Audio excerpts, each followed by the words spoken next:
Finnegans Wake, Book 3, Episode 1. Hark! 12 to elf cater 10, it can't be. Sax. Hawk. Pedwar pemp 5 feet 2, it must be 12. And lo stole o'er the stillness the heartbeats of sleep. White bow spans the arc embattled. Capsules. The nose of the man who was naught like the nasos. It is self-tinted. Wrinkling, muddled. His cap is a ghost cone. He am Gascon titubant of Tegmine. Subfergie, whose fixtures are mobling, so wobbling, befear my remembrance. She exhibit next is Anastasie. She has prayings in low delph. Thee here green egg blooms. What named blow-toothed man is yon who stares? Gugurtha, Gugurtha. He has Becco of wild Hindigan. Ho he hath Hornhide, and his now is for you, Pornsay, the most beautiful of women of the Welsh Wield. She would kids to my vault of my palace, with obsidian lupus, her ale in a dove suckling, a pagamonite come not near, black switch out. Methought as I was dropping asleep some part in non-land of wares please, and it was when you and they were we, I heard at 0 hour, as 'twere the peal of vixen's laughter among midnight's chimes from out the belfry of the cute old speckled church tolling so faint a good man true, as knighthoods unseen, violet rendered, all animated, great British and Irish objects non-viewable to human watchers, save 'twere perchance anon some glistery gleam darkling adown surface of a fluvial flow, and flow was again might seem garments of laundry reposing a leeward close at hand in full expectation. And as I was jogging along in a dream, as dozing as I was dawdling, arrah methought broad tone was heard, and the creepers and the gliders and livers of the earth breath,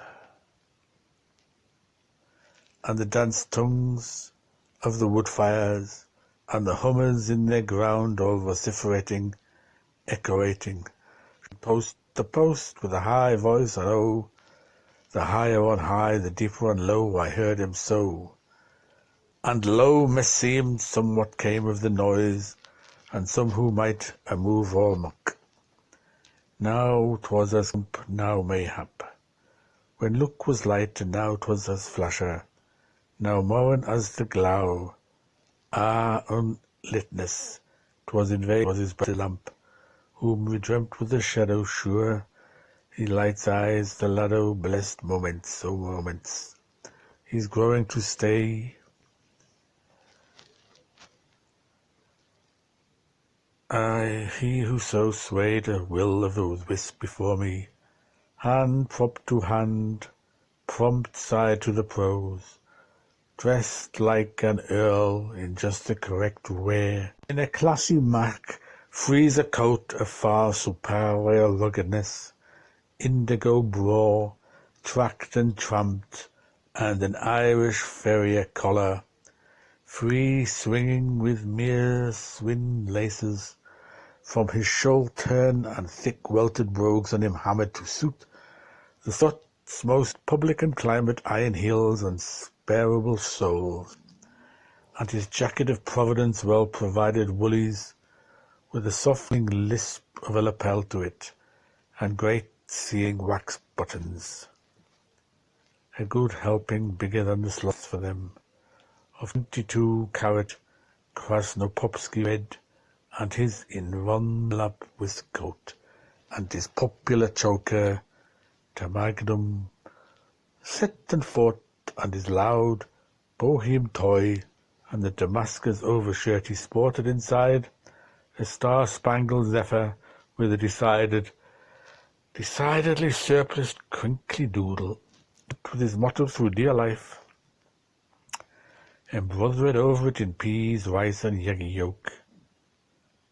O for royal, M for male, RMD, hard cash on the nail, and the most successfully carried giggot turnip now you ever.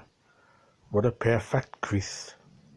How I'm so lookly caress, breaking over the ankle and hugging the shoe heel, everything the best, none other from then may be the turtles' blessings of God and Mary, and Haggis Patrick and Huggis Bridget, be soup tumbling over all of them, other than, and may his 100,000 welcome-stewed letters, relayed wand, post-chased, multiply, I faith, and plultiply, Sean himself. What a picture primitive! Had I the concordant wise heads of Messrs. Gregory and Lyons, alongside of Dr. Tarpey's, and I dare say the Reverend Mr. MacDougall's, but I, poor ass, am but as their forepart, Tinkler's donkey. Yet methought Sean, holy Mesonga angels be uninterruptedly nudging him among and along the winding ways of random error. Sean in proper person, now may all the blue-black sliding constellations continue to shape his changeable timetable stood before me, and I pledge you my agricultural by the 160-odd swords and cones of this even's visions that a young fellow looked to stuff the bell of booze. Walk a prime card if ever was, pep. Now without deceit it is hardly too much to say in much more than his usual health. No mistaking that beamish brow. There was one for you that ne'er would nunch with good Duke Humphrey, but would ate through the months without a sign of an heir in hem then, otherwise rounding four-ale to the lees of Traro, those jovial eye-glances, the heart of the rural, and hit the hen-coop. He was immense, stopping swell, for he was after having a great time of it. At 24 hours every moment matters maltsight. In a porterhouse, gut Frank, if you want to know St. Lozenge of tools, the wheel of fortune, leave your clubs in the hall. Wait on yourself, no chucks for walnut ketchups. Lazenbys and chutney graspis. The house, the once queen of Bristol and Balrosary, twice admired because her front door looked up Dayson Street, wherein the side of lovely eyes, while his knives of hearts made havoc, he had recruited his strength by meals of spadefuls and mounded food, in anticipation of the fast of table napkins, constituting his three-partite principal meals, plus a collation, his breakfast of first a blesses o' blood, and thirsty orange next, the half of a pint of bacon, with new-laid googs and a segment of rice plummy padding, met of sunder, sugar, and some cold, forsaken steak, petrified from the bat-black night o'erflown then. Without prejudice to victuals, come along Merendally, his stockpot dinner of a half a pound of round steak, very rare, blonged, blessed, from Poter Lington's butchery, with a side of ricey peasy and Corkshire, alum along and bacon with a little marplish, a pair of chops, and thrown in from the silver grid by the proprietress of the roastery who lives on the hill, and goulash gravy, and pumpernickel to wallop up and a gorgeous bulby onion. Margarita, Margaritis Candiata, and as well with the second course, and then finally, after his avalanche o'clock snack at apple reds or kitsy buttons of saddlebag steak, and a bother him with her old Phoenix porter, just to grin his gristle and pretty sweet, and Irish too, and mock gurgle to whistle his way through for the swallowing, Swiss by Swiss, getting his tongue around it, and Boland's was broken into the bargain, to his regret, is so pay avec nightcap, vita lucid, a carousel consistent with second course, and bacon the rich of, with broad beans, egg, steak, hag, pepper, the diamond bone, hotted up Tim Tom, and while 'twas after that he scoffed a drakeling, snuggly stuffed following cold loin of veal, more cabbage in their green free state, a cluster of peas, so positorily pretty. Betty last, P.S. but a finger hot of Ryan Geneva to give the pax cum spirit two. Dryly thankful, Barud and Dulce, and Typurally jam, all free of charge, man, and the best of wine avec, for his heart was as big as himself, so it was, aye, and bigger, while the loaves are a-flowering, and the nightingale jugs, all St. Gillians of Berry, hurrah there for Toby's, Mabro Daphne, proud pride of our custard house key, amiable with repastful cheer us graciously, cheer us ever of thee and Lynch, he's deeply dreaming.